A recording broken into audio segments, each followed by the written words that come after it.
Hi, it's me again with Corel Roll Tips and Tricks, and I just got through doing a video on this corner radius, and while it's loading, I thought I'd show how I created that.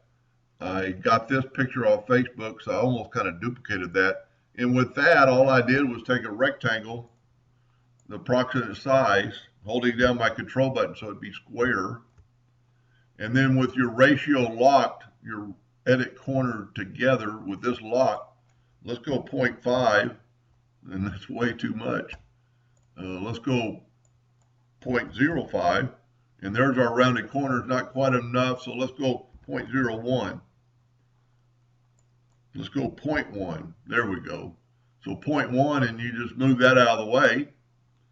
Then on the other one, I just made a rectangle, the approximate size of this one.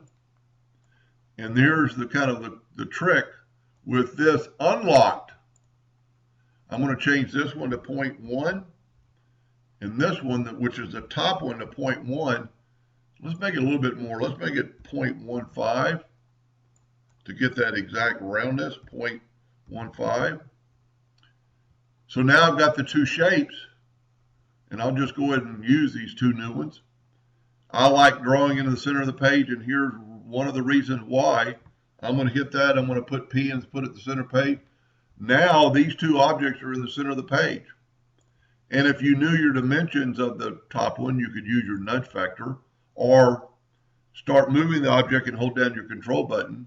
And I've got them both selected, but let's put them back in the middle, center of the page.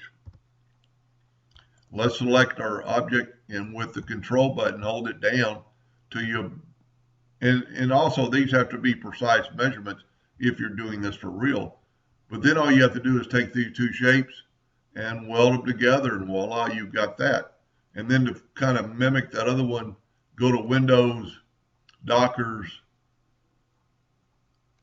Fillet and Scallop, but you have to select your nodes. So select these two nodes, and we'll go 0.05, and it's going to round the inside corners. And everything's in the exact middle. But if you're doing this precisely, you need to make measurements. I think the person's making a keychain template or jig. But anyway, I hope that helped a little bit. Thank you.